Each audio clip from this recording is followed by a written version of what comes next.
ফারিয়ার ব্লগ দেখে কি মনে হচ্ছে? হানিমুনে গেছে? একদমই মনে হচ্ছে না, মনে হচ্ছে ট্রাভেল ব্লগ করতে গেছে। হ্যাঁ, ঘুরে এসে পড়লাম জ্বরে, ঘুরে ফিরে আসতে হয় না। এর আগে কিন্তু দুজনের কিন্তু সর্দি কাশি হয়ে গেছে। হানিমুন করতে গেছে কিন্তু সুদিদির মতো সুযোগ্য বোন হয়ে টাইম বলতে শুরু করে দিয়েছে। 7:20 উঠলাম, 7:55 বসলাম, 12:15 বেজে গেল। এটা কি বলে? সাইড এফেক্ট অফ খুদকি বেহেন। হ্যাঁ, মন্দিরে গেছে, মন্দিরে যার বন্ধ যতটুকু দুঃখ তার থেকে অনেক বেশি দুঃখ। এত সুন্দর করে সাজুগুজু করে আসলো কিন্তু মন্দিরে দর্শন করলো না। আমি দর্শনের প্রতি ইম্পর্টেন্ট না, দর্শনটা ইম্পর্টেন্ট হচ্ছে ওখানে ঢুকে কিছু রিলস টিলস করতো, এনজয় করতো, সেটা করতে পারেনি। ফেরার পথে যাবে তখন তো অত শাড়িটারে মেকআপ করে করতে পারবে না, তাই না? হানিমুনে গিয়ে সেরেও এই জায়গাতে গিয়ে যেখানে এত এত মাছ পাওয়া যায় সেখানে মাছ না খেয়েও সেখানে কিন্তু মুড়ি খাওয়া, সামান্য চিকেন কিনতে গিয়েও হিসাব করা। যদি কোনো কিছু স্পন্সর করা হয় তবে বোধহয় একটু পেট ভরে খেতে পারে, আদারওয়াইজ শুধু হিসাব আর হিসাব। খুব শিগগিরই এরা যেতে চলছে আবার কোনো এক জায়গায়, আবার দ্বিতীয় হানিমুনে। তাহলে আমাদের চোখ থাকবে ফারিয়ার দিকে আর আপনাদেরও কান থাকবে আমাদের দিকে, তবেই তো জানতে পারবেন ফারিয়ার অগ্রিম সংবাদগুলি আমাদের কাছ থেকে। নেক্সট হানিমুনে কোথায় যাচ্ছে? অবশ্যই ম্যান্ডির বোন নিশ্চয়ই এবার সমুদ্রের পর পাহাড়ের দিকে রওনা হবে। দেখা যাক আমাদেরটা ফলে কিনা। সমুদ্রের পর পাহাড়, এখন পাহাড়টা দার্জিলিংও না হতে পারে, পাহাড়টা কাছে পিঠে অনেক পাহাড় আছে পশ্চিমবঙ্গের, মানে ওদের এরিয়ার মাঝে অনেক পাহাড় আছে। ভুলে যেও না, ম্যান্ডি কিন্তু পুরুলিয়া সাইডের কথা অনেকবার বলেছিল, ওসব জায়গাও যেতে পারে। দেখা যাক। তবে দ্বিতীয় হানিমুনের জন্য তোমরা বেল্ট বেঁধে রাখো, তৈয়ার হয়ে যাও উড়ান ভরনে কে লিয়ে। চলো বাই। ও ফারিয়া, ও ফারিয়া, ও ফারিয়া। ও আচ্ছা, ফারিয়ার গত 2 দিনের দুটো এপিসোড মিলিয়ে আজকে এই ভিডিওটা। তো এটা হানিমুন কম, হানিমুন মানে দুজন দুজনকে ভালোবাসা, ভালোবাসা তো আছেই, তারপরও দুজন দুজনকে নতুনভাবে পাওয়া, অনেক মনের কথা বলা, শুধুমাত্র রোমান্সের নামই হানিমুন। কিন্তু এখানে হানিমুন মানে হচ্ছে ক্যামেরা, হানিমুন মানে হচ্ছে মোবাইল, হানিমুন মানে হচ্ছে প্রতিটি মুহূর্ত ক্যামেরা, এবং সমস্ত মুহূর্ত কিন্তু ক্যামেরা বন্দি করা যায় না। তোমরা বলবে দিদি ওরা তো লাইফস্টাইল ব্লগার, হানিমুন হোক আর যাই হোক ওদের কিন্তু ভিডিও করতেই লাগে। হ্যাঁ, ভিডিও করতেই লাগে, কিন্তু দেখো কালকে ভিডিওতে বলেছে ওর শুধুমাত্র মোবাইলটা চার্জ হচ্ছিল না বলে, মাত্র 29% চার্জ হচ্ছে বলে ও বাধ্য হয়েছে বেলা 12টা পর্যন্ত ওয়েট করতে। দীঘাতে গেলে আমরা কিন্তু সূর্য উদয়টাও দেখেছি, তাই না? তো সেখানে ওর মোবাইল ক্যামেরা, কিন্তু যেখানে ওর বর মানে পমপমের ক্যামেরা মোবাইল আছে কিন্তু ভালো ক্যামেরা কোয়ালিটি না, একটু তো স্যাক্রিফাইস করতে লাগে যে আমি হানিমুনটা করব, আমি ক্যামেরা কোয়ালিটিটা দেখবো না। আর পাবলিক এমনিতেই হানিমুন দেখার জন্য অস্থির, কারণ যদি কোথাও একটু চুম্মা চাটি দেখা যায়, তাই না? হানিমুন ব্যাপারটাই তো একটা লোমহর্ষক, না জানি কি হবে না জানি। তারপর আবার সমুন্দর মে নাহাকে তুম और भी नमकीन हो गई हो हो। हाँ, फारिया समुद्र में नहाकर नमकीन तो नहीं हुई, लेकिन हाँ अकॉर्डिंग टू आवर पम সে বলেছে মানু, মানু নামটা চেঞ্জ করেছি, মানু তো নাম না, তাও আমি বলছি তুমি একটু কালো হয়ে গেছো, তুমি একটু কালো হয়ে গেছো। হ্যাঁ, ওই নদীর জলে স্নান করলে, নট অনলি দীঘা, যে কোনো নদীর জলে স্নান করলে, পুরীতে গেলেও লোক কালো হয়ে যায়, যে কোনো নদীর জলে কোস্টাল রিজনে থাকলেও লোক কালো থাকে। কোস্টাল রিজনের ওইখানের সানলাইট, ওইখানের ওই জিনিসগুলোর জন্য লোক কালো থাকে। পাহাড়ে যাওয়া মানে একটু একটু ফর্সা হওয়া, আর কোস্টালে থাকা মানে একটু একটু কালো হওয়া, এটা সবাই বলে। তো যাই হোক, সেখানে দাঁড়িয়ে না, আর কিছু কিছু লোক যেমন আমার মতো লোক যে চিরকালই কালো, না পাহাড় আমাকে ফর্সা করতে পারবে না সমুদ্র আমাকে খুব কালো করতে পারবে, আমি আমারটা নিয়েই বলছি। তো বেসিক্যালি যেহেতু আমি কালো, তো সেহেতু তো কালো আমি সব জায়গাতেই থাকবো, সর্ব অবস্থাতেই কালোটাই থাকবো, তাই না? তো সেখানে 12:30 বেরিয়েছে, ড্রেসটা পরেছে, ওই কাপল ড্রেসটা পরেছে। এই ধরনের ড্রেস পরলে নিচে 3/4 প্যান্টগুলি পরতে লাগে, কারণ তুমি যাচ্ছ সমুদ্রতে, সেখানে ঢেউয়ের সামনে যাচ্ছ, জল আসবে, ভিজবে। ঘুরতে গিয়ে আমরা যখন জানি আমি ক্যামেরা অন করছি, আমরা ক্যামেরা মানে বন্দি করবো ব্যাপারটা, তাহলে আমি যখন যে ড্রেসটা পরবো সেটা নিয়ে চিন্তা ভাবনা করেই এগোতে লাগবে। হানিমুনটা তো আর একদিনের প্ল্যানিংয়ে হয়নি, অনেকদিন আগের প্ল্যানিংয়ে হয়েছিল। আজকাল বেরিয়ে গেছে এই ওয়াটার মানে জলে নামার জন্য কিছু ড্রেস। হ্যাঁ, দেখবে বিভিন্ন টুরিস্ট স্পটগুলি যেখানে ওয়াটার পার্ক আছে ওইখানে ভাড়া পাওয়া যায়। আমি নিজেও ওখানে কলকাতাতেই কই জানি ওই যে দূরে যে আছে কি জানি অ্যাকোয়াটিকা ওখানে আমি নিজেও ওই ভাড়া করা ড্রেসগুলি পরেছিলাম। হ্যাঁ, ওইখানে তুমি যত খুশি জলে নামো কিছু দেখা যাবে না, মানে ওয়াটার প্রুফ ড্রেস। তো এইরকম ড্রেস ভাড়া পাওয়া যায়। পাহাড়ে যাবে, স্নোফল এরিয়াতে যাবে, যেরকম আমি রোটাং পাসে গেছিলাম, সিমলা, কুলু, মানালি, একদম যেখানে 0 ডিগ্রি, রোটাং পাসে এরকম ড্রেস ভাড়া পাওয়া যায়, যেখানে চারিদিকে বরফ হলেও তোমার সেই রকম একটা ঠান্ডা লাগে না, ঠান্ডা ফিলিংসই হয় না। তো এইরকম প্রতিটি জায়গাতে, তো এখানে দীঘাতে তো আর ভাড়া পাওয়া যায় না, কিন্তু এরকম ড্রেস কিনতে পাওয়া যায়। তোমরা সারাদিন অনলাইন করো, রিলস করো, রিলস দেখে সবুজ চুড়ি ইচ্ছা মতো পরো, ইচ্ছা মতো সবুজ চুড়ি খুলে ফেলো, কোনো কিছু ধারণা। তাই এইরকম ওয়াটার মানে ক্লোদিং যেটাকে বলা হয় এটা কিন্তু কিনে যেতে পারতে। তাও যদি না করো, এমন কিছু ড্রেস যেরকম 3/4 প্যান্ট, ড্রেসের উপর 3/4 প্যান্ট থাকলে কখনোই ভিজলে দেখা যাবে না। লাইট কালারের ড্রেসে বেশি দেখা যায়। ভেতরে ভেতরে তুমি যতই ইনার ফিনার পরো, ভেতরে এরকম বডি স্যুট বলে পাওয়া যায়। ওকে, যদি তুমি উইন্টার মানে যদি তুমি মনে করো তুমি ওয়াটারে তুমি ওরকম করে নামবে, দেখা যাওয়ার কোনো চান্স থাকে না। প্রতিটা মুহূর্তে তুমি ভয়ে ভয়ে যাচ্ছ। আমি দেখলাম যখন তুমি মোহনাতে গেছো, তোমার একটু মনে হচ্ছিল যে কিছু দেখা না যায়, স্বাভাবিক, ঢেউগুলি এইভাবে আসছে। এখন পুরো ভিজে গেলে রাম তেরি গঙ্গা मैली हो गए, না পাপিও কে পাপ ধরতে ধরতে নেই, খুদ পাপ করতে করতে। শুনলাম তো হানিমুনটাও নাকি স্পন্সর কেউ করেছে হোটেলটা, এটাও কি মিথ্যে শোনা যাচ্ছে? হোটেল রুমটা, যে তোমার যে হোটেল রুমটা ভাড়া করেছো, এটা নাকি তোমারই কোনো শালা কপাল পেয়েছো একদম এইরকম, মানে এটাও নাকি স্পন্সর। তো সে মানে কেউ একজন মানে বুক টুক করে দিয়েছে, তো যে বুক করেছে সে কি আর টাকা নেবে? নিশ্চয়ই নেবে না। তো সেখানে তুমি টেনশনে আছো, জলে কদ্দূর দেখা যায়। স্মার্টনেসটা ভেতর থেকে আসতে লাগে। খালি চুল এমন এমন করলে, সানগ্লাস কেনার পর দেখো তো ম্যাচ হচ্ছে কি না, হয় না। স্মার্টনেসটা আন্দর থেকে আসতে লাগে। সমুদ্রে যাচ্ছ, ওইখানে চামড়ার জুতো একদমই পরা উচিত না। চপ্পল টাইপের জুতো, আজকাল প্লাস্টিকের নানা রকম স্টাইলিশ জুতো পাওয়া যায়, যেগুলি ভিজলেও তুরন্ত শুকিয়ে যাবে। পাহাড়ে যাওয়ার জন্য তুমি যেরকম জুতো পরবে, নিশ্চয়ই তুমি সমুদ্রে যাওয়ার জন্য পরবে না। উইন্টারে আমরা যেরকম জুতো পরি, সেরকম নিশ্চয়ই আমরা গরমের দিনে পরি না। ভাই, এইটুকুন সেন্স, ওয়েদার পরিবেশ অনুযায়ী নিজেকে চেঞ্জ করতে লাগে। যে অবস্থাতে আমি ঘরে থাকবো, নিশ্চয়ই আমি সেই অবস্থাতে ক্যামেরা অন করে এসে বসে যাব না, একটু হলো চেঞ্জ থাকে। আচ্ছা, তোমরা অনেকটা টাইম তোমার চলে গেছে, তোমরা ওইখানে ঘুরতে ঘুরতে যাওয়ার সময় তোমার ওখানে একটা দারুণ একটা কমেন্ট এসেছে, ঘুরে এসে পড়লাম জ্বরে। সেটা কিন্তু ফলে গেছে, তোমার জামাটা ভিজে গেছে, ভিজে ওখানেই ওই জামাটা এর মধ্যেই শুকিয়ে গেছে। তার মধ্যে কদ্দূর তোমরা একটু ফটো টটো করে, স্বাভাবিক একটা ফটো তুলতে হবে, তুমি ব্লগার। তারপর সেই বাইক নিয়েই চলে গেলে ওই কি তালসের না কোনথায়, সেখানে গিয়েও তোমার খুব একটা বেশি ভালো লেগেছে বলে মনে হয় না, মুডটা অফ ছিল, বোঝা যাচ্ছিল। ওইখানে গিয়ে তোমরা পাউরুটি দিয়ে ডিমের টোস্ট খেয়েছো, সারাটা দিন কোনো খাওয়া নেই। ঘুরতে বেরোবার আগে একটা হেভি ব্রেকফাস্ট করে তারপর বেরোতে লাগে। ঘুরতে গিয়ে হোটেল রুম তো কেউ স্পন্সর করলো, খাওয়াটা তো কেউ স্পন্সর করবে না, তাই বোধ হয় সারাদিন ওই একবেলাই থালিটা খাওয়া হয়। আর রাত্রিবেলা ইধার উধারসে, মানে ওই ফুটপাথ থেকে ওই রুটি, তারপরে ওই কি 2 পিস মাংস, 2 জন লোক মানে পার হেড 1 পিস, যদিও পম বলেছো খাবে না, এটা হয়। আর ওই ছোলা নিয়ে চলে আসলে, কারণ এখানেও হিসাব, তাই না? হিসাব করে হানিমুনে যাওয়া যায় না। হিসাব করে যেমন তোমরা বিয়েটা করনি, প্রেম করে উড়ুঞ্চু উড়ুঞ্চু উড়ুঞ্চু ঘটংচু ঘটংচু ঘটংচু, ঠিক তেমনি হানিমুনে গিয়ে মানুষ এত ভাবে না।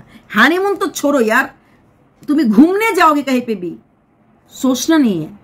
মানুষ ঘুরতে যায় মানে পয়সা উড়াতে যায়। ঘোরা মানে ভালো হোটেল, ঘোরা মানে ভালো খাওয়া দাওয়া, ঘোরা মানে ভালো জিনিসপত্র কিনে আনা, নিজের জন্য, ফ্রেন্ড সার্কেলের জন্য, রিলেটিভের জন্য। ঘুরতে গিয়ে এত ভাবলে হয়? তোমরা সেখানে তালসের না কোথায় গেলে, সেখানে গিয়ে তোমাদের খুব একটা ভালো লাগেনি, মোটামুটি গেছো, গিয়ে চলে এসেছো, সবাইকে ওই রোড জার্নি দেখালে, লং রাইড পে যাওঙ্গি। লং রাইড তোমরা রানাঘাটও রোজ রাত্রেবেলা করো, যতই শরীর খারাপ থাকুক না কেন, লুকিয়ে চুকিয়ে ভালোই লং রাইড করো। তো ওখান থেকে আসার পর বললে যে এবার আমরা স্নান করতে আসবো, কারণ হাতে ক্যামেরা মোবাইল থাকার জন্য তোমরা স্নান করতে পারোনি। তো তোমার বাড়ির কাছে বিচে এসে ফোন কাভার কিনলে যাতে জলে না ভিজে যায়। তো জলে ভিজবে না বলে ওই ফোন কাভারটা কিনে বেশ ভালোভাবে স্নান করলে। এবং তবে হ্যাঁ, যাওয়ার আগে তুমি কিন্তু একটা লং প্যান্ট মানে স্ল্যাক্স পরে গেছো, ওরকম না, ভেতরে থাকে 2/3, হ্যাঁ 2/3 প্যান্ট, 3/4 প্যান্ট যেগুলোকে বলা হয়। 3/4 প্যান্ট কিনতে পাওয়া যায় এবং চাইলেই কিন্তু সে 3/4 প্যান্ট তুমি কিনতেও পারতে, তুমি পরতেও পারতে। কিনোনি। যে কোনো গাউনের নিচে একটা কিছু পরতে লাগে, স্টাইলিস্টরা পরে না, ভেতরে ওদের অনেকটা কাপড় থাকে, হ্যাঁ মানে লাইনিং করা থাকে। নর্মাল গাউনগুলির ভেতরে, বিশেষ করে সমুদ্রতে গেলে, হ্যাঁ বা যেখানে গেলে মনে হয় লাইটটা আমার শেড পড়বে, ক্যামেরা তো ভীষণভাবে রিফ্লেকশনও হয় না, তাই ওইরকম প্রিকশনগুলি নিতে লাগে। নর্মাল লাইফস্টাইল এক, আমি ক্যামেরাতে আসবো ওইটা এক, আমাকে 50,000 লোক 40,000 লোক দেখছে, আমাকে, আমার এত ভিউজ, তোমার এত সাবস্ক্রাইবার যারা সব জায়গায় তোমাকে দেখছে, তারা তোমার এরকম ড্রেস দেখলে নিশ্চয়ই পছন্দ করবে না, সেটাও মনে রাখতে লাগবে। আচ্ছা, তারপর তুমি হানিমুন ওইখান থেকে চলে আসলে, বৃষ্টি করার পর এসে খেতে বসলে। এবং আজকে তুমি ওখানে খেতে গেলে, কারণ ওখানে খেতে গেলে যে কোনো জায়গায় প্যাকিং করে যখন জিনিস আনা হয় তখন আমরা একটু কম পাই। আর যখন জায়গায় বসে, এটা শুধু তোমার ক্ষেত্রে না, আমরা যে জোম্যাটো করি বা নর্মালি যে দোকান থেকে আমরা ধোসা খাই, ওখানে যে বলি 2 ধোসা প্যাক করে দিয়েছে, 3 ধোসা প্যাক করে, তখন দেখা যায় ওই সাম্বারের পরিমাণটা, চাটনির পরিমাণটা কম থাকে। তাই আজকে তোমরা প্ল্যান করলে তোমরা ওখানে বসে একদম সাজানো থালিতে পেট ভরে খাবে। ভালো লেগেছে, ঘুরতে গেছে ওরকম পেট ভরে, কিন্তু এত সস্তা প্লেট ভেবু আমার অবাক লেগেছে। সবই ছিল, মাংস ছিল, আলু পটল ছিল, পুইডুগো ছিল, সব কিছু ছিল। তোমরা ঘুরতে গেছো, তারপর তোমরা ওখানে চা আর মুড়ি ভাজা। কেন? এই জায়গাটাই হচ্ছে মাছ খাওয়ার। একদিনের মাছকেই টাকা পয়সা ফুরিয়ে গেল। রোজ যে কদিন, 2 দিনের তো জার্নি, 2.5 দিন মানে 3 দিন ধরে বেরিয়ে আসছো, প্রত্যেক দিন একদিন ইলিশ মাছ খাও, একদিন চিংড়ি খাও, লবস্টার দেখেছো, লবস্টার ফ্রাই ওখানে খেয়েছো, গলদা চিংড়ি ফ্রাই না কাঁকড়া খেয়েছো, এছাড়া নানা রকমের মাছ আছে, ওটা এনজয় করো। তোমার দি ভাই ইলিশ মাছ নিয়েছিল একটা প্লেট ভরতে, সে দি ভাইকে ফলো করে ইলিশ মাছের 2 দিন খেতে পারলে না? তারপর তুমি কথা বললে, যেহেতু সবাই বলছে, মানে তোমার দিদি বলছে যে এইসব জায়গাতে তোমাকে ও দেখিয়েছিল, তুমি ওইসব জায়গাতে তুমি যাচ্ছ, মানে নতুন জায়গায় যাচ্ছ, যে কখনো তুমি যাওনি। এটা হচ্ছে তালশের। তোমার দিদি তোমাকে তালশেরে নিয়ে যেতে পারেনি, তাই প্রথমবার তুমি তালশেরে গেছো, কিন্তু সেখানে গিয়েও সাকসেস হয়েছো কি না, সাকসেস হয়েছো কি না হওনি, কারণ তোমার মুখ দেখে বোঝা গেছে তোমার ওই জায়গাটা তুমি গেছো, বাট তুমি এখানে আনন্দ ফিল করছো না। আর তুমি কিন্তু এই কথাটা বলেছো তোমার সুদিদিকে, একটু কারণ সুদিদি খুব বড় বড় কথা বলছিল, তো একবার কি আমার নাম নিলে আমি হাইলাইট হতাম না, নাম নেওয়ানি, খুব ভালো করেছো। আর সঙ্গে যে ওইবার দীঘায় গেছিলে, সারা জীবনের জন্য ভুল করেছো। তুমি দেখেছো যে মানুষটা ম্যান্ডিকে ছিবড়ে কাটলুক সায়া, হ্যাঁ ওই কি করুণা কাপুরের গানটা ভুলেও গেছি, ওই কাটলু সায়ার মতো ছিবড়ে খায়। তারপর তুমি ওর সাথে তোমার ব্রেকআপ জার্নির শর্টের এনজয়, মুচকা পিনা হ্যাঁ পিনে দো করার জন্য তুমি এই মানুষটাই সাথে পেয়েছিলে, এই মানুষটার সাথে পেয়েছিলে যে তোমাকে আজীবন এটা নিয়ে ভিডিও করবে, তোমাকে খোটা দেবে। তোমার ম্যান্ডি দিদির সাথে এত মিল, ম্যান্ডি দিদি কি সেফ জোনে আছে না? এর সঙ্গে কেউ থাকা মানে সেফ জোনে না। আমরাও খারাপ, আমরাও কন্ট্রোভার্সি ক্রিয়েটার, কিন্তু খারাপের মধ্যে একটা যেমন গুড বেটার বেস্ট আছে, খারাপের মধ্যে ব্যাড ওয়ার্সেস্ট আছে। ও হচ্ছে সবচেয়ে খারাপ টাইপের। সে কারোর কাছে ঘুরতে বেড়াতে যায় না, সে কন্টেন্ট নিতে যায়, কন্টেন্ট খুঁজতে যায়, এবং সেই কন্টেন্টকে ওই গরু যেমন জাবর কাটে একবারে ঢুকিয়ে ফেলে, তারপর সময় করে বসে বসে গঁত করে খায়, ও সেই টাইপের। তোমার পুরো ব্যাপার আরো কাহিনী যেগুলি এখনো ও পাবলিক করেনি, ওটাও করবে। ও এই জন্য তো রোগা পাতলা, কারণ কোনো কথাও জমিয়ে রাখে না, পেটে রাখে না। আমরা জমিয়ে রাখি, তাই তো ভুটকু এইরকম মোটু। কারণ হচ্ছে একটাই, ও ভীষণ ট্রান্সপারেন্ট। ওর মনের মধ্যে সাদা মানে কখনোই কাদা থাকে না, আর কোনো কাদা ও রাখতেও পারে না, তাই সব কিছু বলে ফ্রেশ হয়ে যায়, সাদা হয়ে যায়। যেমনি রংটা সাদা বাইরে দিয়ে, ভেতরটাও সাদা, কোনো রকম কালিমা নেই। যার যত গোপন কথা নেবে পরে দিয়ে ওয়াক করে বমি করে ভেতরটাকে আবার সাদা করে ফেলবে। তুমি তার সাথে গেছিলে, দেখলে তো বোতল বন্দি তুমি যে হয়েছিলে, যেমন ও খায় নাই, পুরোটা দোষ তোমার উপর দিয়ে দিল। বোতলটা তুমি খেয়েছো, এটা নিয়ে গেছিল কে? নিশ্চয় তুমি কেননি। তো কেনার হিম্মতটা তোমার হলো কোথা থেকে? নিশ্চয় ও সাথ দিয়েছিল কিনতে পেরেছ, ও তোমাকে প্রশ্রয় দিয়েছিল, তুমি খেতে পেরেছ। কিন্তু ভাবটা এমন দেখালো তুমি দুঃখে পড়ে মডার্ন দেবদাসী হয়েছিলে, আর ও শুধুমাত্র তোমার বমি সাফ করার জন্য গেছিল। তারপর তোমাকে টাকা দিয়েছিল ওইখানে ঘোরার জন্য, মানে ওর টাকায় তুমি খেয়েছো, আবার ওকেই কাজের লোক বানিয়ে বমি সাফ করিয়েছো। কিন্তু আমি জানি কোনোটাই সত্যি না, তুমি না বললেও আমি জানি। একে যে চেনে না তারা মানে বুর্বক ছাড়া আমি কিছু বলবো না। যতটুকুনো মাটির ওপরে ততটুকুনো মাটির নিচে। আমি জানি এই খাওয়ার আইডিয়াটা ওর থেকে এসেছিল।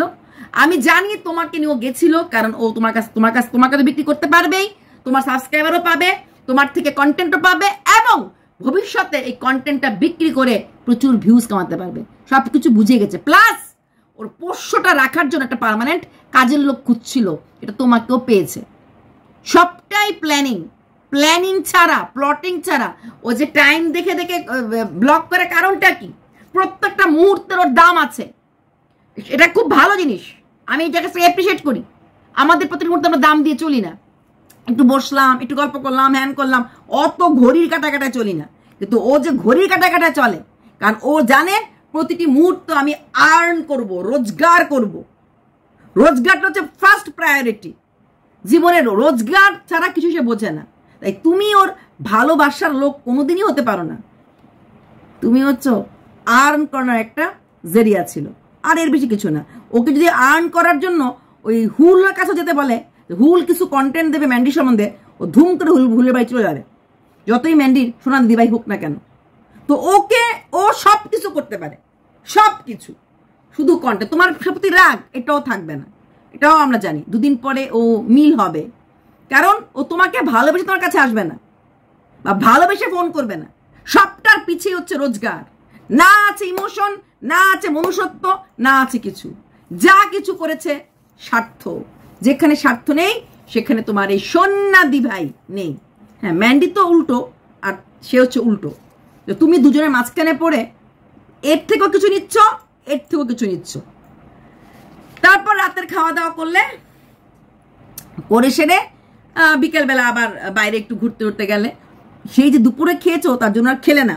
তারপর কি করলে, সেখানে গিয়েও রাস্তার ফুটপাথ থেকে দুজনের দুটো মাংস কিনলে, আর ওই ছোলা নিয়ে আসলে। হ্যাঁ, রাত 12টার সময় তুমি দোলনা দুলছো, যেটা তোমার পম্পম বললো লোককে ভাববে পেতনি। এক্স্যাক্টলি সত্যি কথাটাই বলেছে। এত রাত্রে দোলনা কেউ দুলে, তোমার দেখা দেখি অনেকেই ভয় পেয়ে যাবে। দোল দোল দুলনি, রাঙা মাথা চিরুনি। তুমি চিরুনি নিয়ে তুমি যাচ্ছ, তুমি বাইকে। তোমরা মডার্ন, তোমাদের মতো মডার্ন মেয়ের ব্যাগে একটা চিরুনি নেই। আমার এমন, আমি অনেকগুলি পার্টস চেঞ্জ করি, অনেক সময় অনেক ব্যাগ চেঞ্জ করি, সবগুলি ব্যাগে চিরুনি থাকে। কারণ নামছি, হাঁটছি, কথা বলছি, এমন করতে থাকি, চুল আল্লোমাল্লো হবেই। আর তোমরা হাঁটুর বয়সী, চিরুনি নিয়ে ঘুরুনি। তোমার বরেরও চুল এমন এমন পাফ স্টাইলে করে রেখেছে, ওরও চিরুনি নেই। ছেলেরাও তো চিরুনি রাখে পকেটে। তোমাদের স্মার্টনেস সবটাই বাইরের দিক থেকে, শুধু এটা খেলে স্মার্ট হয়ে যায়। অবাক অবাক অবাক। আচ্ছা, তারপর তোমরা আজকের ভিডিও দিলে 7:20 ঘুম থেকে উঠেছো, 7:55। এটা কাটতে শিখেছো সোনা দিদিভাই সুদ থেকে। টাইম বলবো, এতটার সময় বেরোবো, 12টার সময় ফিরে আসলাম, 2টার সময় খেতে বসলাম, 8টার সময় পটি করতে গেলাম, ওটাই শিখেছো। লোকের ভালোটা নাও না নাও, যেটা মোস্ট বোরিং ওর ব্লগে এই টাইম বলাটা, ওটাই নিয়ে নিলে বরং এর থেকে ভালো তুমি কাজকর্ম, ওর থেকে তুমি ঘর মোছাটা নিতে। তোমার সোনা দি মানে তোমার ম্যান্ডি দিদিভাই বলে ঘড়ির কাটায় বেলা একবার হয়তো বলে, সারাক্ষণ না, সারাক্ষণ কেউ বলে না। এই তোমার এই সোনা দিদিভাই মানে সুদিদিভাই কেন বলে? কারণ ওর এই ঘড়ির টাইমের মধ্যে চলতে লাগে। কারণ কন্ট্রোভার্সিতে ভিডিও দেবে, কমেডিতে ভিডিও দেবে, খাই খাই খাই খাই খাই খাই। খাওয়ার পেছনে কারণও আছে, অনেক জায়গার থেকে টাকা দিতে লাগছে, তো ওটা দরকারও আছে। আচ্ছা, তা কি ঘুরে এলাম পড়লে জ্বরের আগেই কথাটা ফলে গেল। তুমি যখন ডিম খাচ্ছ, তুমি বলেছো তোমার গলাটা খুসখুস করছে, মানে অলরেডি তোমার এখানে কফ শুরু হয়ে গেছে, সর্দি সর্দি করছে। তারপর দেখলাম পম একটা জ্যাকেট টাইপে লাগিয়ে নিল, কারণ ওরও সর্দি হয়ে গেছে। মানে যেটা আমরা বলেছিলাম যে বৃষ্টিতে ভিজলে পরে অসুস্থতা তো হবেই, ওষুধটা শুরু হয়ে গেল। তোমরা কই যাচ্ছ? রাত্রেবেলা রওনা হচ্ছে তোমরা দীঘা, জগন্নাথ বাড়ি যাবে। লাস্টলি জগন্নাথ বাড়ি যাবে বলছিলে, জগন্নাথ বাড়ি গেলে যেতে পারলে না, কারণ 8টা বাজতেই বন্ধ হয়ে গেল। তোমার মনটা খুব খারাপ হয়ে গেল। তুমি বললে মন্দির বন্ধ হয়ে গেল, ইসরাম এত সাজগোজ করে আসলাম, দেখতে পারলাম না। তোমার দুঃখটা এর জন্য হয় নাই তুমি জগন্নাথ দেবকে দর্শন করতে পারো নাই, তোমার দুঃখটা হয়েছে তুমি যে সেজেছো ওই মন্দিরের সামনে কয়েকটা রিলস করতে পারোনি, জীবনটাই রিলসময় হয়ে গেছে। ঈশ্বরের প্রতি তোমার অতটা ভক্তি আছে বলে তো মনে হয় না, থাকতে পারেও না, কারণ তুমি হট করে তো বললে হবে না। ওই এক গাছের ছাল আরেক গাছে লাগাতে একটু সময় লাগে, হয় না। তো সেখানে তোমার জগন্নাথ দেবের প্রতি কোনো রকম আফসোস নেই। তুমি সেজে গুজে এসেছো, কালকে বেরিয়ে যাওয়ার সময় তুমি যখন দর্শন করবে তখন এখন যে তুমি ড্রেসটা বা যে স্টাইলে আছো, যে স্টাইলে তোমার রিলস, যদিও তুমি স্টাইলে রিলস করেছো, যেই অবস্থায় তুমি রিলস করতে পারতে সেই স্টাইলে তুমি রিলসটা করতে পারবে না, কারণ জার্নির ড্রেসটা হয়তো একটু অন্যরকম হবে, তাই তো? এই শাড়ি, এই চুড়ি, হ্যাঁ চুড়ি না না না না না, ওটা তুমি করতে পারবে না। তারপর ওখানে গিয়ে বসলে, ওখান থেকে চলে আসে সমুদ্রতে, এসে বললে সামনের সমুদ্র, সাথে প্রিয় মানুষ, মনের মানুষ। হানিমুনে কি মানুষ পাশের বাড়ির লোক নিয়ে যায়? হানিমুনে মানুষ মনের মানুষ বা পাশের বাড়ির মানুষ নিয়ে যায়। হানিমুনে কেউ অন্য বাড়ির লোক ধার করে নিয়ে যায় না। হানিমুনের লোক নিজের বাড়ির লোককে নিয়ে যায়, পাশের বাড়ির লোককে নিয়ে আজ পর্যন্ত কেউ হানিমুনে গেছে বলে আমার কোথাও জানা নেই। হ্যাঁ, সেখানে দাঁড়িয়ে তুমি হানিমুনে গেছো বলতে পারো। আকাশে চাঁদ, চাঁদ তো আকাশেই থাকে, চাঁদ কি মাটিতে থাকে? হ্যাঁ, আকাশে চাঁদ, সামনে সমুদ্র, আরেকটু সামনে ঢেউ, পাশে আমার কৃষ্ণ পাগলা পম পম, বিলাসী পাড়া আলুর দম। তো এই তো হানিমুন। কিন্তু কতটুকুন সময় একে অপরকে ভালো লাগাতে দিয়েছো? সমুদ্রের পাশে বালিতে একজনের কোলে একজন উইদাউট ব্লগিং মাথা রেখে শুয়েছ? সময় নেই। যতটুকুন সময় ব্লগিং করতে অনেকটা সময় লাগে, এডিট করতে সময় লাগে, আসা যাওয়া, ঘুমে তোমার এমনিতেই লেট হয়ে যাচ্ছে ঘুম, সেই ঘুম তাহলে ঘুমোবো জানার কথা, হানিমুনে গেছো তো একটু ঘুমোতে হবেই, তো সেখানে ঘুম চলে গেল। কিন্তু তাতে তোমার হানিমুনটা কি করে ফুল ফ্লেজেড হলো কি না? তোমরা স্বীকার করেছো তোমরা দীঘাতে আবার আসবে। 7 দিনের কম আসলে হয় না, কারণ ওই তালশিটা ভালো করে দেখা হয়নি, আরও কোন জায়গা দেখা হয়নি, আর অনেক জায়গা আছে যেগুলো দেখা হয়নি। মোটামুটি 7 দিনের প্ল্যানিং নিয়ে আসবে এবং খুব শিগগিরই তোমরা দীঘা আসবে। এইবার দেখে গেলে আবার আসবে, কারণ এটা তোমাদের তো এখন অন্য কোনো রোজগার নেই। এই ধরনের জায়গাগুলি তুমি যদি আবার আসো, যেভাবে তোমার ভিউজটা পড়ে গেছিল 30K 25K হয়ে গেছিল, সেখান থেকে ভিউজটা কিন্তু উড়ান বর্ণেকলে তৈরি হয়ে গেছে। তোমরা আবার গিয়েই অন্য কোনো জায়গায় যাবে হানিমুন করতে। কোথায় যাবে হানিমুন করতে? আবার এই দার্জিলিং পাহাড়, কারণ তুমি ম্যান্ডির ফলোয়ার। তাহলে এইবার বোধ হয় সমুদ্র চলে এসেছো, এবার ম্যান্ডি বারবার দার্জিলিং যায়, এবার তুমি না গেলে কি করে হবে? এইবারের গন্তব্যস্থল হয়তো বা দার্জিলিং হবে, কারণ তোমরা খুব শিগগিরই গিয়ে সেরে তোমরা আবার বেরোচ্ছ বললে, এবং তারপরে আবার দীঘা আসবে। আমার মনে হয় এইটা আসলে এটা অনেক ভালো। কেন বলো তো? ওই ঘরে একঘেয়েমি, ঘুম থেকে উঠলাম, বেগুন ভাজা করলাম, ডাল করলাম, এমন করে কুতিয়ে ভিডিও না করে এরকম করে ব্লগ করলে ভিউজও পাবে, রিচের রিচ, কারণ পাবলিক দেখতে চায়। তোমাদের তো কোনো ব্যাপার না, দুজনেই পাবলিক হতে পারছো, তাই কি করলে না করলে দেখতে চায়। তো ওটা কিন্তু খুব ভালো করবে যদি তোমরা এই ট্রাভেল ব্লগ করতে থাকো, ফ্যামিলি ব্লগের সাথে দারুণ চলবে। তাই এই ব্লগটাকে আমি হানিমুন ব্লগের থেকে বেশি ট্রাভেল ব্লগ বলতে পারি, তাই না? হানিমুনে একে অপর সঙ্গে বসবে, তুমি একা একা ঝুলছো, হানিমুনে একা একা ঝুলে না, কারণ তোমার বরকে ক্যামেরা করতে হবে। হানিমুনে হাজবেন্ড ঝুলিয়ে দেবে, বউ ঝুলবে, হাজবেন্ড ঝুলছে, বউ, তোমাদের তো হবে না এটা, কারণ ক্যামেরা করতে হবে। সমুদ্র পাড়ে একে অপরের মাথা দিয়ে শোবে, এটাই স্বাভাবিক। একে অপরকে ভেবে নিয়ে কথা বলবে, সম্ভব না তো। হানিমুন করছো, এইভাবে তাল সেরে ঘুরতে গেলে বাইকে তুমি এই ক্যামেরা ধরে রেখেছো, হানিমুনে গেলে একে অপরকে জড়িয়ে হাম দোনো দো প্রেমী, এটা করতে পারবে না তো। ক্যামেরা কি করবে? কারণ ধুমকে ক্যামেরা পড়ে যাবে। সমুদ্র স্নানের সময় সেম, তো সেখানেও টেনশন, ক্যামেরায় দেখা যাচ্ছে না তো, ক্যামেরায় কিছু হবে না তো। উৎফুল্ল উৎফুল্ল হয়ে স্নান করা, উৎফুল্ল হয়ে ঘোরা, নিজেকে মেলে দেওয়া, এটা আমরা কিন্তু যেহেতু তোমার কন্ট্রোভার্সি হয়, এটা কিন্তু আমরা অফ ক্যামেরায় করতে পারি। অন ক্যামেরায় আসলে কোথাও না কোথাও একটুখানি হলো আড়ষ্টতা হয়ে যায়।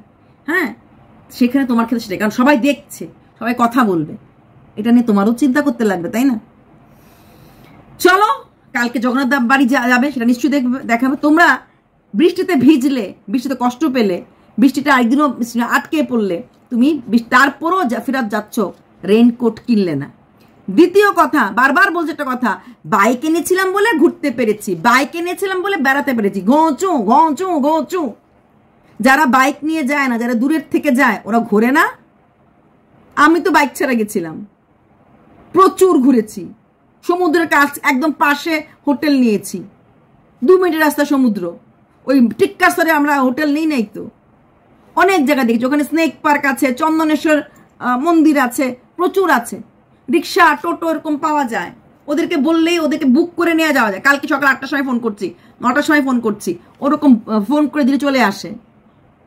তো এইসব শিখাতে এসো না। বাবা বাইকে আসলে হানিমুন হবে, বাইকে আসলে দীঘা ঘোরা। কত পার্সেন্ট লোক বাইক নিয়ে দীঘায় যায়, উল্টো পাল্টা মেসেজ সমাজকে দেয় সব সময়। তোমাদের মতো কটা লোক এই বাইক নিয়ে গেছে? বাইক নিয়ে গিয়ে টেনশন, অনেকটা দূরে পার্ক করতে লাগে, সেখান থেকে নেমে সেরে আবার যেতে লাগে, কারণ পার্কিং লটে বাইকটা থাকবে।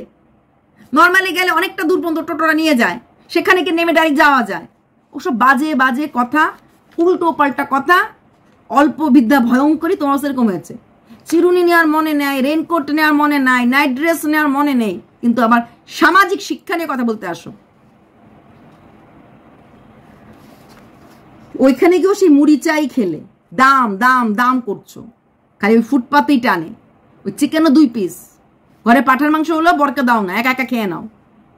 প্রচন্ড সেলফ সেন্টার্ড ওমেন তুমি, প্রচন্ড। বিয়ের 3 মাসেই এতটা আত্মকেন্দ্রিক, জানি না বিয়ের 15 বছর পরে কি অবস্থা হবে। নিজের খাওয়া, নিজের থাকা, নিজের ভালো থাকা, এটা তোমাকে আমি অনেক আগে বলেছিলাম।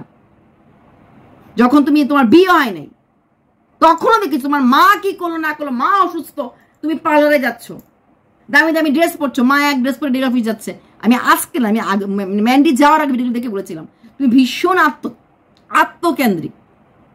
এইসব আত্মকেন্দ্রিক মেরে না নিজেকেই ভালো রাখতে চায়। তোমরা কাউকে ত্যাগ কোনো কিছু করতে পারবে না। আবার নতুন ঢেউ উঠেছে, আমি যখন বাড়ি করব এমন দোলনা করব। আগে এই লোনগুলি ক্লিয়ার করো। হ্যাঁ, বাড়ি করতে পারবে, যেই হারে রোজগার হচ্ছে না, আরামসে বাড়ি করতে পারবে। আরো 2-3 বার হানিমুন হয়ে গেলে তো আরামসে বাড়ি হয়ে যাবে। একটু গ্রাম সাইডে 2-3 লাখ টাকা জমিন কিনে ফেলবে, তারপর তো গভর্নমেন্ট থেকে তোমাদের ঘর দিচ্ছেই, আরামসে করে ফেলবে, কি যায় আসে। না হয় একটু চুম্মাচাটি রেটটা বাড়িয়ে দেবে একটুখানি, তাহলেই হয়ে যাবে। হানিমুনে অনেক সুন্দর সুন্দর পিকস নিতে পারতে, মানে এনজয় করতে পারতে, দুজন মিলিয়ে দাঁড়িয়ে সমুদ্রের ঢেউটা অনেক ভালো লাগতো। দুজনের এই সময়টা না আর সারা জীবনে ফিরে আসে না। এই সময়টা সবাই ধরে রাখতে চেষ্টা করে, প্রত্যেকটা মানুষ। ওই সময় স্মৃতি, অনেক স্মৃতি। খাওয়ার ঘুম শেষ দিন পর্যন্ত থাকবে, কিন্তু হানিমুনের স্মৃতিটা মোস্ট ইম্পর্টেন্ট। চলো বাই।